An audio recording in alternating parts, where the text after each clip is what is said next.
नमस्कार। हमारी पेशकश में आप सबका स्वागत है। आपके साथ मैं हूं साकिब सुमन। आज बात करेंगे बड़ौदा में होने वाले विधानसभा के उपचुनाव की, जिसको लेकर सियासी दंगल शुरू हो चुका है। लगातार राजनीतिक दल अपनी तरीके से कोशिशें शुरू कर चुके हैं। हालांकि ना तो अभी तारीखों का ऐलान हुआ है, ना ही अभी कैंडिडेट्स के चेहरे निकलकर सामने आए हैं। इसके बावजूद सियासी पारा बढ़ता चला जा रहा है। आज आपको हम ओवरऑल पूरा समझाने की कोशिश करेंगे कि बड़ौदा विधानसभा की आखिर सच्चाई क्या है, यहाँ के समीकरण क्या है, यहाँ का जातिगत समीकरण किस तरीके से है, यहाँ पर पिछला विधानसभा चुनाव उसका रिकॉर्ड किस तरीके से रहा, पिछला जो लोकसभा चुनाव हुआ उसमें बड़ौदा हल्के की स्थिति किसके पक्ष में थी, और मौजूदा दौर में क्या तमाम राजनीतिक दल अपने पिछले उम्मीदवारों पर ही जोर आजमाइश करेंगे या फिर स्थिति बदलेगी।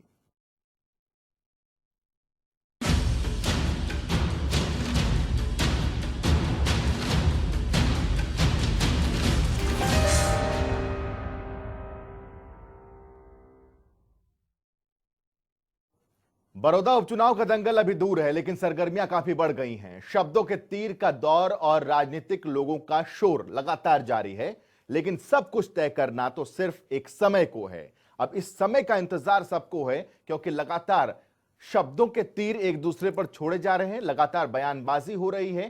कोई भी दल किसी भी नेता को छोड़ना नहीं चाहता और हर दल के मुखिया अब फ्रंट पर आके फ्रंट फुट पे ही खेलने की कोशिश कर रहे हैं। देखिए रिपोर्ट।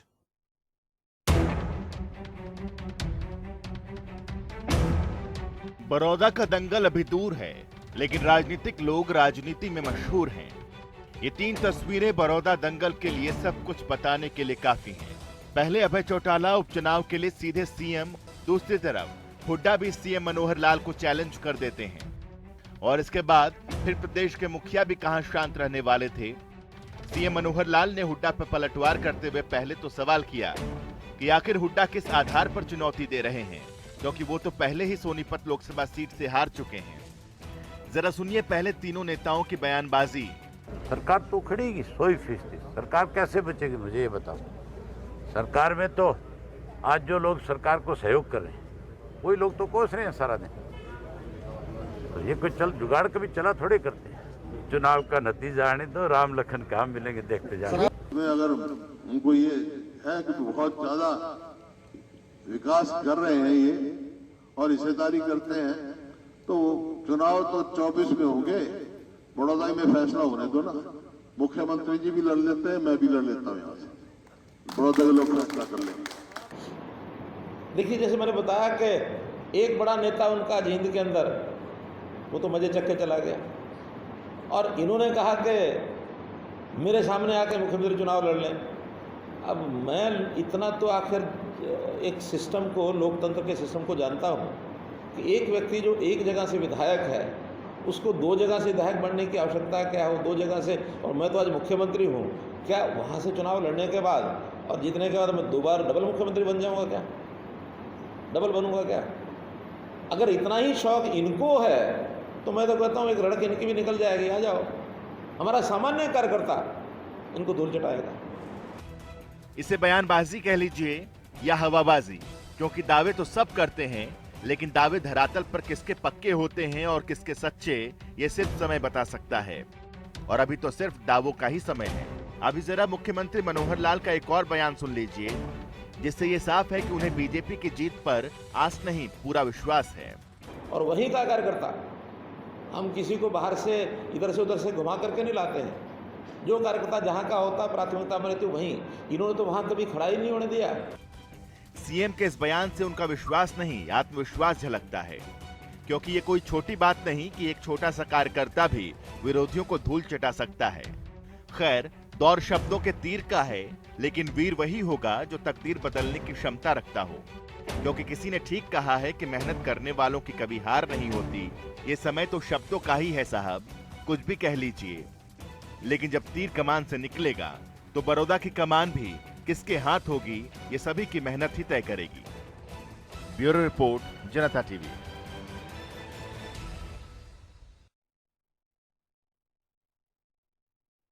बड़ौदा में उपचुनाव होना है, यह तय है, लेकिन फिलहाल सभी के दिमाग में जो सवाल है वो ये कि पार्टियों के उम्मीदवार कौन होंगे।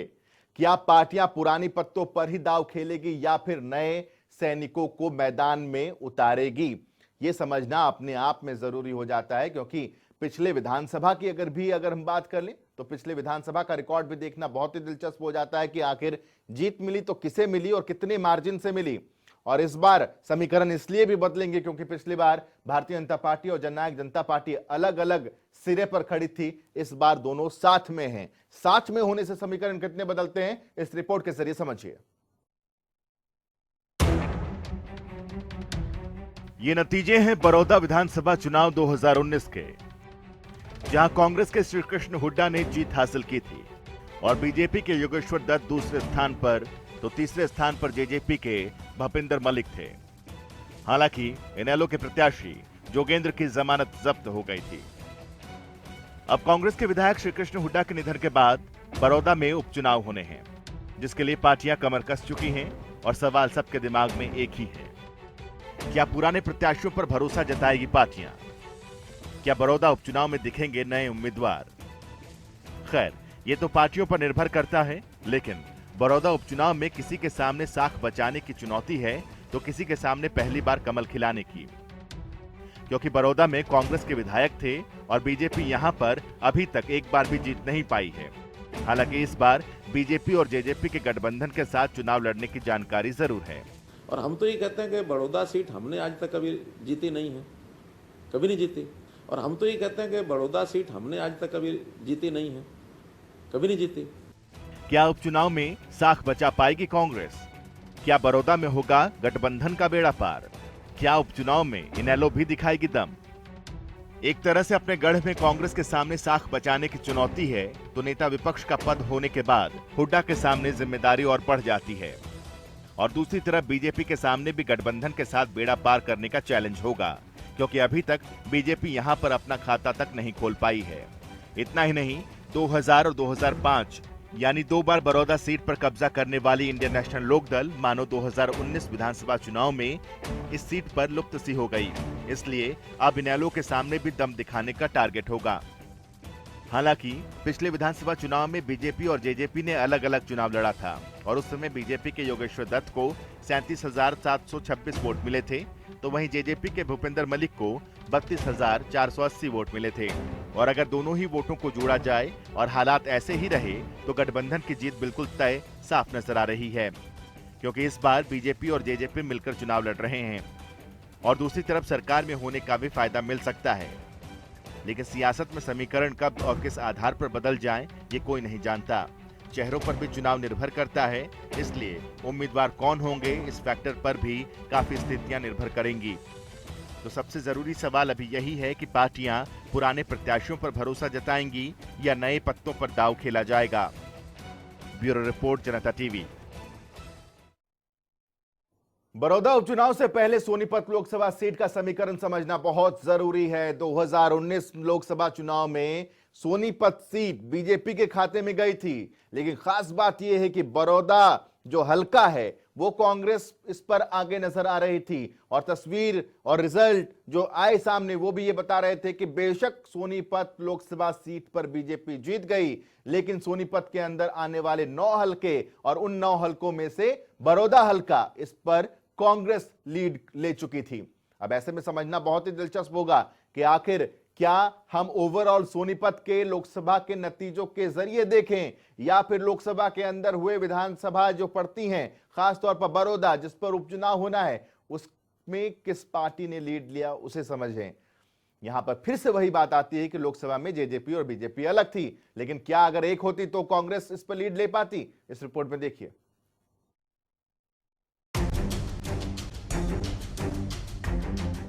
लीजिए, सबसे पहले तो पेश है आपके सामने सोनीपत लोकसभा सीट 2019 के चुनावी नतीजे, जहां पर बीजेपी के रमेश चंद्र कौशिक ने जीत हासिल की थी।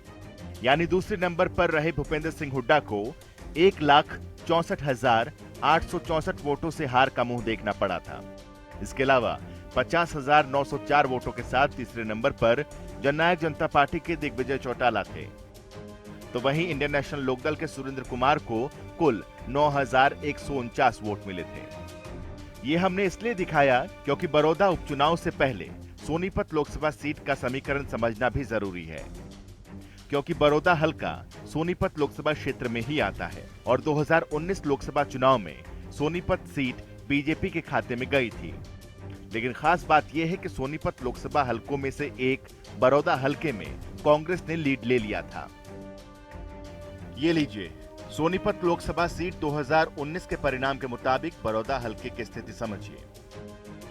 क्योंकि सोनीपत लोकसभा सीट भले ही बीजेपी ने जीत ली हो, लेकिन बड़ौदा हलके पर कांग्रेस बीजेपी से काफी आगे थी।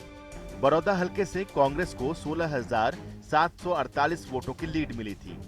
एक तरफ सीएम सोनीपत सीट का हवाला देकर हुड्डा पर पलटवार कर चुके हैं, लेकिन बड़ौदा हलके की स्थिति समझी जाए तो समीकरण कुछ और ही कहते हैं। हालांकि लोकसभा चुनाव में जेजेपी और बीजेपी ने अलग अलग चुनाव लड़ा था और अब जानकारी के मुताबिक बड़ौदा उपचुनाव में बीजेपी और जेजेपी मिलकर चुनाव लड़ेगी। तो इसी आधार पर बड़ौदा हलके में जेजेपी के दिग्विजय को भी 6,134 वोट मिले थे। लेकिन अगर बीजेपी और जेजेपी दोनों के वोटों को जोड़ लिया जाए तो भी कांग्रेस से 10,614 वोटों से वो पिछड़े हुए हैं। हालांकि अलग अलग चुनाव लड़ने और मिलकर चुनाव लड़ने से भी समीकरणों में बदलाव संभव है। खैर, अपना राजा तो बड़ौदा खुद ही तय करेगा, लेकिन फिर भी देखना होगा कि बड़ौदा में किसका परचम लहराएगा। ब्यूरो रिपोर्ट, जनता टीवी। बड़ौदा उपचुनाव किसी के लिए भी आसान नहीं होने वाला। चुनौतियां सबके सामने हैं, लेकिन कांग्रेस के लिए सबसे बड़ी चुनौती होगी खींचतान से निपटने की, जिससे कांग्रेस जूझती रही है पिछले, चाहे आप लोकसभा चुनाव की बात कर लीजिए या फिर विधानसभा चुनाव की बात कर लीजिए या उससे पिछले लोकसभा और विधानसभा चुनाव की बात कर लीजिए। भीतरघात से कांग्रेस को बचना होगा, क्योंकि कांग्रेस में अभी भी कई धड़े ऐसे हैं जो एक दूसरे को नीचा दिखाने की कोशिश करेंगे, एक दूसरे के लिए ताबूत में आखिरी कील साबित हो सकते हैं। ऐसे में कैंडिडेट कौन होगा, इस पर भी कांग्रेस में खींचतान हो सकती है, सिरदर्दी, सिरफुटअव्वल हो सकता है। लेकिन ये भूपेंद्र सिंह हुड्डा के लिए भी बहुत बड़ा एक चैलेंज होगा।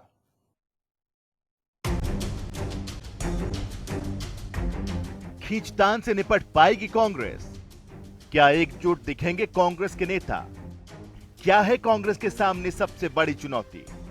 दंगल कोई भी हो, लेकिन रण में उतरने से पहले कांग्रेस के पहलवानों को खींचतान का सामना करना पड़ता रहा है, चाहे वो सीधे तौर पर हो या फिर शब्दों के बाण के तौर पर। अक्सर कांग्रेस के दिग्गज अलग अलग धड़ों में ही नजर आते हैं। कहीं भूपेंद्र सिंह हुड्डा रहते हैं तो कहीं सुरजेवाला, और किसी दूसरी जगह कुमारी सैलजा या फिर किरण चौधरी। न जाने और कितने नेता अलग अलग राहों पर चलते दिखते हैं। हालांकि इतना जरूर है कि 2019 विधानसभा चुनाव की रथ यात्रा में पार्टी के सभी नेता एक साथ जरूर दिखाई दिए थे। क्या उपचुनाव में फिर दिखेगी एकजुटता? क्या फिर एक साथ आएंगे कांग्रेसी? रण से पहले कांग्रेसियों की होगी एक राह। ज्यादा पीछे न जाते हुए अगर जींद उपचुनाव 2019 को ही देख लिया जाए तो एक मौजूदा विधायक को जींद उपचुनाव में उतारना भी बहुत कुछ दर्शा देता है। और उन्हीं दिनों में पूर्व कैबिनेट मंत्री रामविलास शर्मा की कांटे वाली बात को भला कौन भूल सकता है, जो उन्होंने हुड्डा से कही थी। आपका कांटा निकल गया।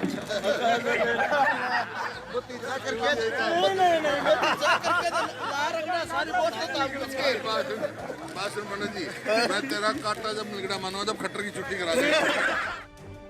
हुड्डा यहाँ पर हंसे जरूर थे, लेकिन इस हंसी में बहुत कुछ छिपा हुआ था।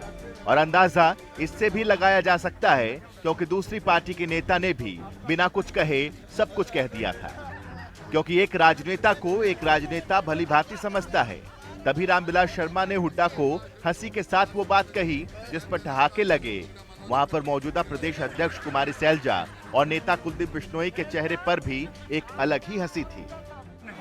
इस बार तू कुलदीप चलो मेरे यहाँ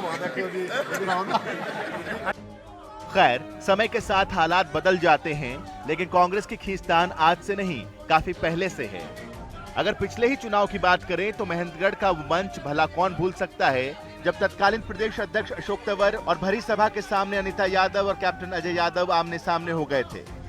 कैप्टन अजय यादव ने तो यहां तक कह दिया था कि हुड्डा को उन्होंने ही बनाया है।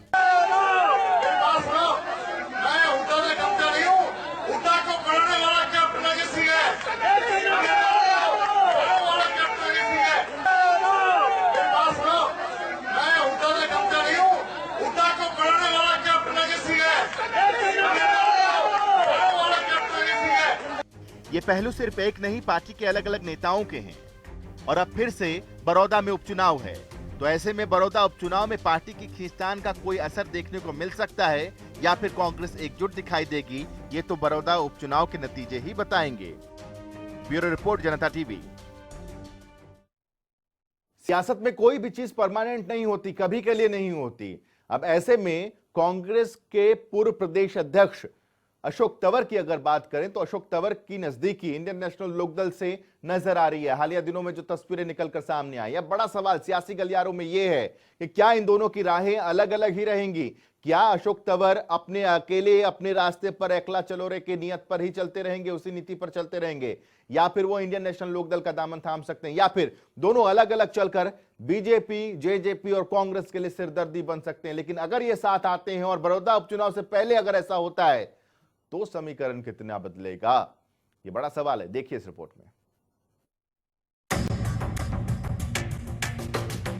ये तस्वीर सामने आना वो भी ऐसे समय में जब प्रदेश की बड़ौदा विधानसभा सीट पर उपचुनाव होने हों तो इसके मायने और महत्व और भी बढ़ जाते हैं, क्योंकि राजनीति की पारी में तंवर को शायद कोई नई तलाश होगी या नई पारी का ख्वाब होगा।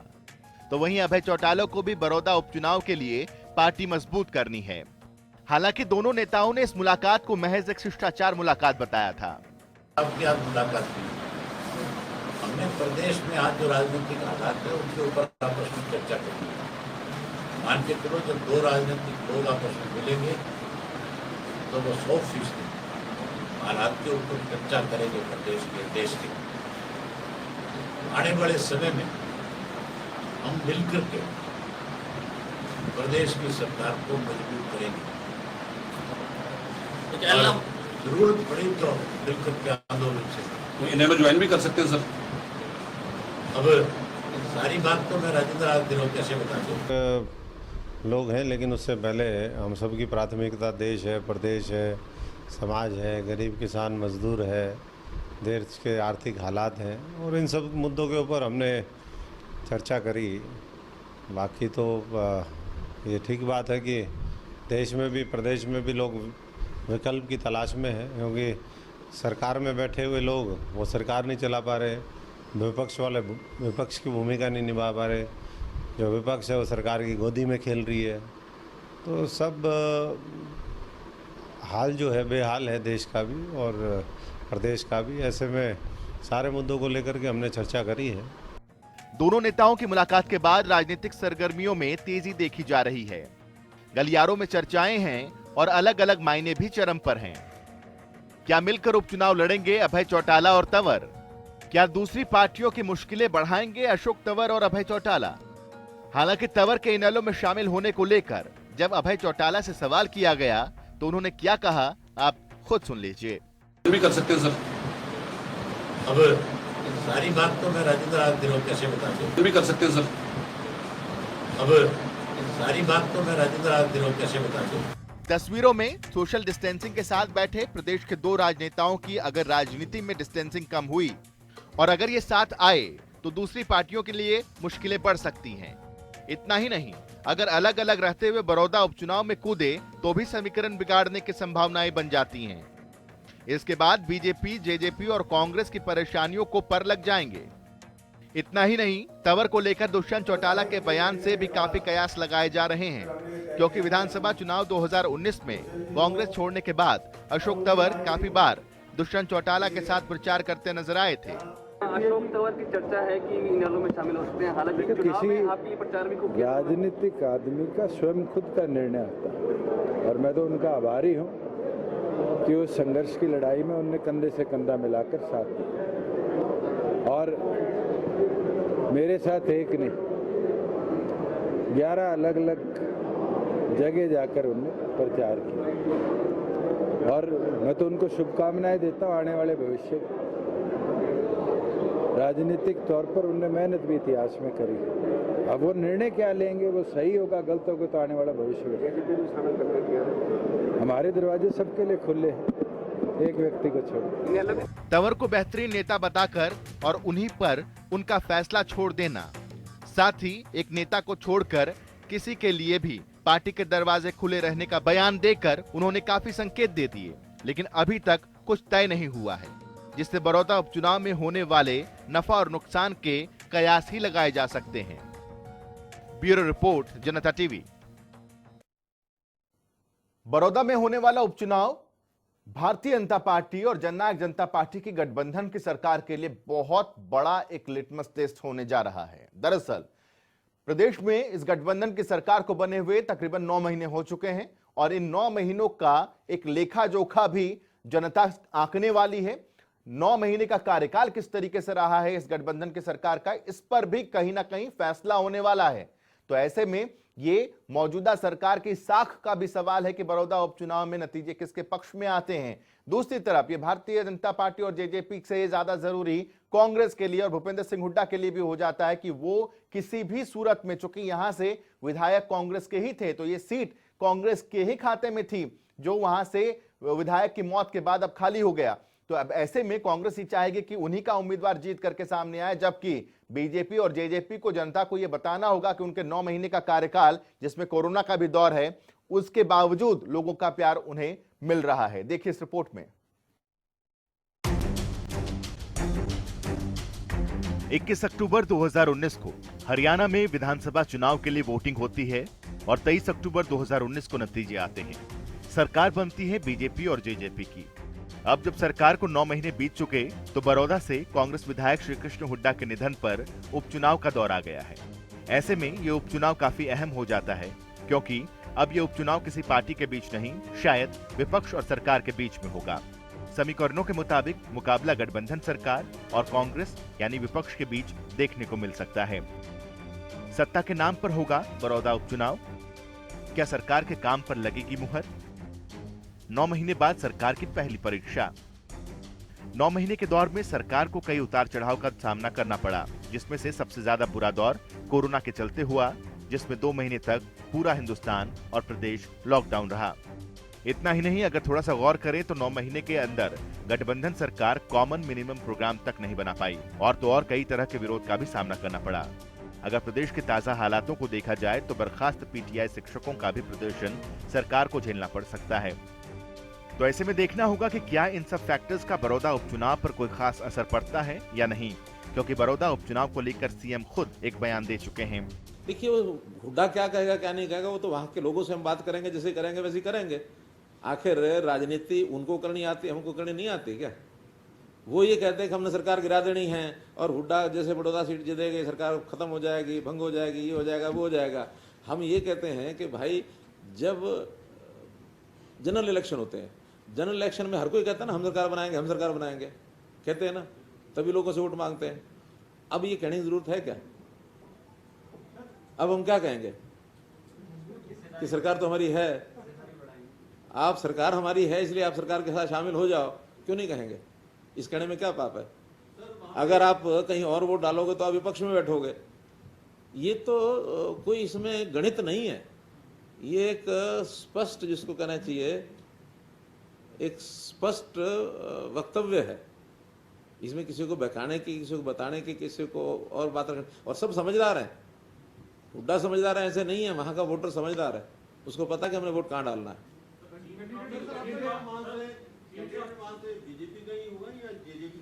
हमारी गठबंधन की सरकार चल रही है, हम आपस में बैठ के तय करेंगे और तय होने के बाद आपको बताएंगे। सीएम के इस बयान के मायने आप खुद भी निकाल सकते हैं, क्योंकि सीएम ने ये खुद कहा है कि जब प्रदेश में वो सरकार उनकी है तो वो सरकार के नाम पर वोट मांगे, तो इसमें गलत क्या है? यानी ऐसा लगता है कि बड़ौदा उपचुनाव सत्ता और विपक्ष के बीच होने जा रहा है। लेकिन हाँ, ये भी सच है कि समीकरण कभी भी बिगड़ सकते हैं और कोई भी राजनेता या राजनीति में मंझा हुआ नेता, पॉलिटिक्स की नब्ज टटोलने वाला नेता समीकरण बिगाड़ सकता है। बड़ौदा के दंगल में लोगों के वोटिंग का एंगल क्या होगा, ये सिर्फ वही जानते हैं। ब्यूरो रिपोर्ट, जनता टीवी। तो बड़ौदा विधानसभा से लेकर बड़ौदा में होने वाले उपचुनाव तक की हर सरगर्मी से, हर एक बारीकी से हमने आपको रूबरू कराया है। आगे आने वाले वक्त में इस विधानसभा में होने वाले उपचुनाव की हर एक छोटी बड़ी हलचल से हम आपको रूबरू कराएंगे। अभी के लिए बस इतना ही, छोटा सा ब्रेक ले रहे हैं। ब्रेक के बाद भी खबरों का सिलसिला लगातार जनता टीवी पर जारी रहेगा।